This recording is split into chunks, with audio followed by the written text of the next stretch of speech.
Hello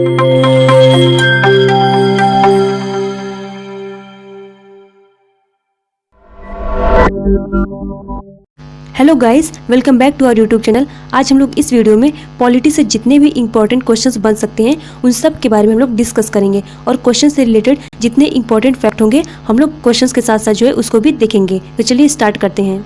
हमारा पहला question क्या है, निम्नलिखित में से कौन सा विषय धन विधेयक के उपबंध में सम्मिलित नहीं किया गया है? तो कौन सा विषय? जुर्माने या अर्थदंड से संबंधित उपबंध।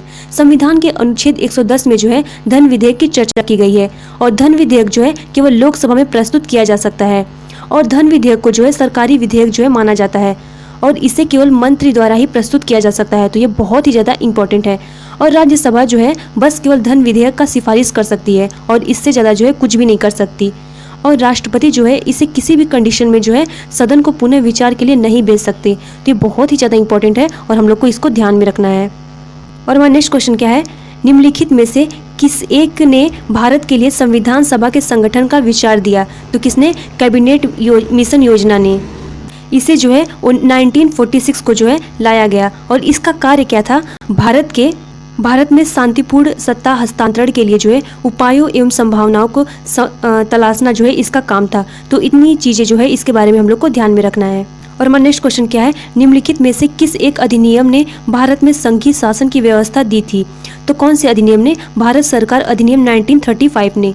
और यह जो है उस समय की जो है अधिनियमित संसद में सबसे अधिक लंबे समय तक के लिए जो है अधिनियम कहा जाता था और ये बहुत ही ज़्यादा इंपॉर्टेंट है और हम लोग को ध्यान में रखना है। और ये जो पहली बार जो है 2 अगस्त 1935 को जो है प्रकाशित हुआ और इसी समय जो है 1 अप्रैल 1935 को जो है रिजर्व बैंक की भी जो है स्थापना की गई। तो इतनी चीज़ें जो है इसके बारे में हम लोग को ध्यान में रखना है। और हमारा नेक्स्ट क्वेश्चन क्या है, भारत में संसद द्वारा बंधुआ मजदूरी को प्रतिबंधित करने वाला अधिनियम पारित किया गया था। तो कब किया गया था? 1976 में जो है पारित किया गया था। तो बंधुआ मजदूरी जो है इसकी चर्चा जो है आर्टिकल 23 में की गई है। उसमें कहा गया है बेगारी, बंधुआ मजदूरी, बालाश्रम आप नहीं करा सकते और बालाश्रम को जो है 1986 में जो है ख़त्म कर दिया गया। तो ये भी हम लोग को ध्यान में रखना है। लेकिन 23 इसका दूसरा भाग कहता है कि राष्ट्रहित और आपातकाल में जो है आपसे कराया जा सकता है। तो ये भी हम लोग को ध्यान में रखना है। और हमारा नेक्स्ट क्वेश्चन क्या है, भारतीय संसद की कार्यवाही में शून्यकाल का अर्थ है। तो इसका अर्थ क्या है? प्रश्नकाल के अंत और कार्यसूची में लिखे दूसरे विषयों के बीच का समय। और जो हमारा होता है संसद है इसके जो होते हैं 4 काल होता है। एक पहला जो होता है प्रश्नकाल जो 11 से 12 बजे तक का होता है और दूसरा हमारा जो होता है 12 से 1 बजे तक शून्यकाल होता है। इसमें कोई भी नियम कानून नहीं लगता, इसमें आप कोई भी क्वेश्चन पूछ सकते हैं। और तीसरा हमारा क्या होता है? लंच टाइम होता है 1 से 2 बजे तक। और हमारा चौथा जो होता है 2 से 4 तक जो होता है, इसमें जो है बड़े बड़े जो विधेयक होते हैं, प्रस्ताव होते हैं और जो बचे हुए प्रश्न होते हैं उनको शामिल किया जाता है। तो इतनी चीज़ें हम लोग को ध्यान में रखना है इससे रिलेटेड। और हमारा नेक्स्ट क्वेश्चन क्या है, निम्नलिखित में से कौन सा कथन सही नहीं है? तो कौन सा कथन सही नहीं है? जो राष्ट्रपति संसद का अंग नहीं होता है, ये गलत कथन है। जो होता है राष्ट्रपति जो होता है संसद का जो होता है अंग होता है। संसद के जो है 3 अंग होते हैं, एक होता है लोकसभा, राज्यसभा और राष्ट्रपति। और संसद के जो होते हैं 2 सदन होते हैं, जो होता है लोकसभा और राज्यसभा जो होता है संसद का सदन होता है। और भारतीय संविधान में जो है संसद की चर्चा जो है आर्टिकल 79 में जो है इसकी चर्चा की गई है। और संसद की जननी किसे कहा जाता है? तो ब्रिटेन को जो है संसद की जननी कहा जाता है। और एक इम्पॉर्टेंट चीज़ हम लोग को ध्यान में रखना है कि भारत में संसद भवन का निर्माण किसने कराया था? तो एडमिन लुटियन और एवं जो है बेकर्ड ने जो है संसद भवन का निर्माण कराया था। तो ये बहुत ही ज़्यादा इंपॉर्टेंट क्वेश्चन है और हम लोग को ध्यान में रखना है। और हमारा नेक्स्ट क्वेश्चन क्या है, मुख्य चुनाव आयुक्त को पद से हटाया जा सकता है। तो कैसे हटाया जा सकता है? उस प्रक्रिया द्वारा जो सर्वोच्च न्यायालय के न्यायाधीशों को पद से हटाने के संबंध में लागू होती है। जो हमारा निर्वाचन यानी इलेक्शन है इसकी चर्चा जो है आर्टिकल 324 टू 329 तक जो है इसकी चर्चा की गई है। और चुनाव आयोग की चर्चा जो है 324 में की गई है। और चुनाव आयोग जो होता है इसके जो होता है टोटल 3 सदस्य होते हैं, जिसमें से एक अध्यक्ष होता है जिसको हम लोग क्या कहते हैं? चीफ इलेक्शन कमिश्नर यानी मुख्य चुनाव आयुक्त कहते हैं। और जो हमारे 2 सदस्य होते हैं जिनको हम लोग चुनाव आयुक्त कहते हैं। और हमारे जो मुख्य चुनाव आयुक्त होते हैं यानी चीफ इलेक्शन कमिश्नर होते हैं, इनका पावर जो होता है सुप्रीम कोर्ट के जज के बराबर होता है और इनको भी जो है महाभियोग के द्वारा हटाया जाता है। तो ये बहुत ही ज़्यादा इंपॉर्टेंट है और हम लोग को ध्यान में रखना है। और हमारा नेक्स्ट क्या है, भारतीय संविधान स्पष्ट रूप से प्रेस की स्वतंत्रता की व्यवस्था नहीं करता। परंतु यह स्वतंत्रता अंतर्निहित है। तो यह जो है किसमें है, इसकी चर्चा जो है आर्टिकल 19(1) में जो है इसकी चर्चा की गई है। और आर्टिकल 19 यानी कि जो हमारा आर्टिकल 19 है, इसको हम लोग क्या कहते हैं, बैकबोन ऑफ कॉन्स्टिट्यूशन कहते हैं। तो ये बहुत ही ज़्यादा इंपॉर्टेंट है। और इसमें जो है पहले में क्या है, अभिव्यक्ति यानी एक्सप्रेस, इसमें आप बोल सकते हैं, आपको मौन रहने की स्वतंत्रता है। इसमें ही जो है मीडिया की भी स्वतंत्रता दी गई है, आपको पुतला फूंकने की स्वतंत्रता है। और इसमें दूसरा में जो है सभा, आप असेंबली कर सकते हैं। और तीसरे में जो है आप संगठन यानी एसोसिएशन कर सकते हैं। और चौथों में क्या है, संचरण यानी आप फ्रीली मूव कहीं भी जा सकते हैं। और हमारा पांचवा क्या है, निवास और बसने यानी रिसाइड और सेटल, आप कहीं पे भी हो सकते हैं। और जो छठा था, इसमें जो था संपत्ति का अधिकार था, लेकिन 44वां संविधान संशोधन करके जो है संपत्ति के अधिकार को जो है हटा दिया गया है। और हमारा सातवां क्या है, व्यापार, आप कहीं पे भी जाके व्यापार कर सकते हैं। तो hope you like this video. अगर आप लोग को वीडियो अच्छी और हेल्पफुल लगा करे तो आप वीडियो को लाइक और सब्सक्राइब जरूर किया करिए। और हमारा नेक्स्ट क्वेश्चन क्या है, कुछ मूल अधिकार सैनिक बल के सदस्यों को प्राप्त नहीं है, इस विषय पर निर्णय लेने का अधिकार किसे प्राप्त है?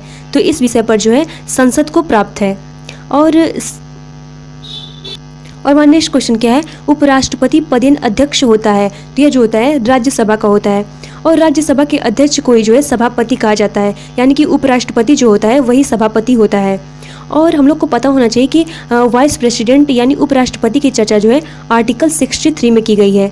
और सभापति यानी चेयरमैन की चर्चा जो है आर्टिकल 64 में की गई है। तो ये बहुत ही ज़्यादा इंपॉर्टेंट है और हम लोग को ध्यान में रखना है। और हमारा नेक्स्ट क्या है, भारत में युद्ध घोषित करने अथवा शांति समझौते का निर्णय लेने हेतु विधि के अनुसार कौन सक्षम है? तो हमारे जो है राष्ट्रपति सक्षम है। और ये जो है राष्ट्रपति के सैन्य शक्ति में आता है। और राष्ट्रपति जो है युद्ध की जो है लिखित में घोषणा कर सकते हैं और युद्ध को रोक सकते हैं और परमाणु बम जो है मारने का अधिकार दे सकते हैं। लेकिन यह सब कार्य जो है यह कार्यपालिका की सहमति पर करेंगे। और हमारा नेक्स्ट क्या है, संविधान का 52वां संशोधन संबंधित है। तो यह किससे संबंधित है? दल बदल से जो है संबंधित है। और यह जो एक संशोधन कब किया गया? तो यह जो संशोधन 1985 में जो है किया गया। उस समय जो है भारत के प्रधानमंत्री कौन थे? तो राजीव गांधी जो है उस समय में भारत के प्रधानमंत्री थे। और दल बदल का कानून जो है अनुसूची 10 में जो है जोड़ दिया गया। और हमारा नेक्स्ट क्या है, वह दशा जिन पर केंद्र और राज्य सरकारें दोनों कानून बना सकती हैं। तो कौन सी समवर्ती सूची में? जो है सेंट्रल गवर्नमेंट और स्टेट गवर्नमेंट दोनों कानून जो है बना सकती है। और इसमें जो है पहले 47 विषय थे, अब जो है 52 हो गए हैं। और इसकी चर्चा किस आर्टिकल में की गई है? तो जो है इसकी विषयों की चर्चा जो है आर्टिकल 246 में जो है की गई है। तो ये बहुत ही इंपॉर्टेंट है और हम लोग को ध्यान में रखना है। और हमारा नेक्स्ट क्या है, भारत के राष्ट्रपति के रिक्त स्थान का भरा जाना आवश्यक है। तो यह जो है जल्दी से जल्दी जो है 6 महीने के अंदर जो है भर जाना चाहिए। और हम लोग को एक चीज़ ध्यान में रखना है कि राष्ट्रपति पर महाभियोग की चर्चा किस आर्टिकल में किया गया है? तो आर्टिकल 61 में जो है इसकी चर्चा की गई है। और हमारा नेक्स्ट क्वेश्चन क्या है, भारत में ने समवर्ती सूची का विचार गृहीत किया था। तो कौन किसके संविधान से? तो यह जो है ऑस्ट्रेलिया के संविधान से किया था। और हमारा नेक्स्ट क्वेश्चन क्या है, सार्वजनिक निधि का अभिभावक किसे माना जाता है? तो इसको जो है महालेखा परीक्षक यानी कि ऑडिटर जनरल को माना जाता है। और भारतीय संविधान यानी कि संविधान में जो है कंट्रोलर एंड ऑडिटर जनरल की चर्चा जो है आर्टिकल 148 टू 151 में जो है इसकी चर्चा की गई है। ये बहुत ही ज़्यादा इंपॉर्टेंट है। 148 में कहा गया है कि भारत का एक जो होगा CAG यानी कंट्रोलर एंड ऑडिटर जनरल होगा। और 149 में कहा गया है कि इसकी ड्यूटीज़ क्या होती है। जो हमारा CAG होता है ये इसको जो है कागजी सेठ कहा जाता है।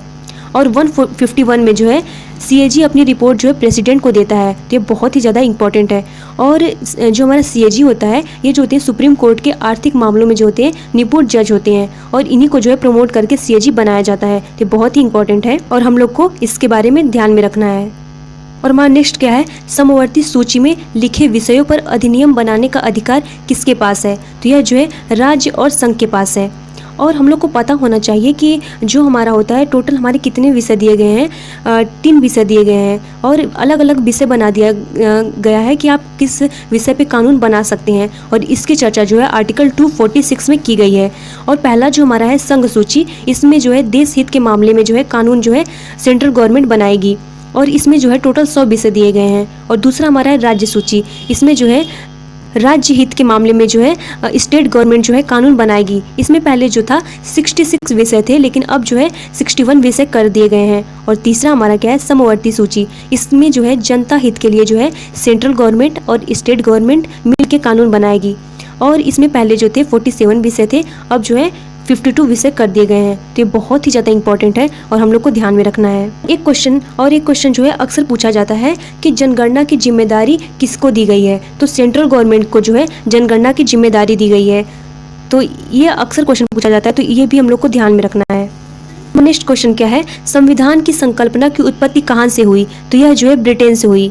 और हमारा नेक्स्ट क्वेश्चन क्या है, निम्न में से कार्यपालिका का अंग है। तो कौन है, उप निरीक्षक पुलिस। और हमारा नेक्स्ट क्वेश्चन क्या है, भारतीय संसद के दोनों सदनों के संयुक्त अधिवेशन का सभापतित्व कौन करता है। तो यह जो है लोकसभा के अध्यक्ष करते हैं। और लोकसभा की बात है तो लोकसभा की चर्चा कौन से आर्टिकल में किया गया है, तो आर्टिकल 81 में जो है लोकसभा की चर्चा की गई है। और हमारा नेक्स्ट क्या है, भारतीय संविधान में राज्य की शक्तियाँ एवं कार्य किस प्रकार विभाजित किए गए हैं। तो यह जो है सभी विषयों को जो है विभाजित कर दिया गया है, हमने पहले ही बताया।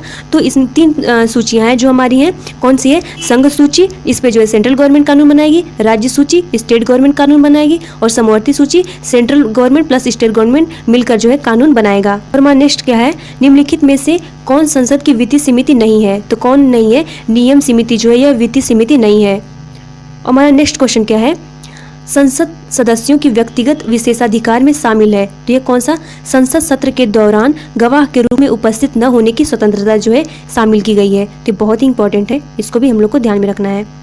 और हमारा नेक्स्ट क्वेश्चन क्या है, यदि सरकार द्वारा राज्य के नीति निर्देशक सिद्धांत यानी कि directive principle of state policy को लागू नहीं किया जाता है तो एक नागरिक निम्नलिखित में से किसके पास जा सकता है। तो यह जो है कहीं पे नहीं जा सकता।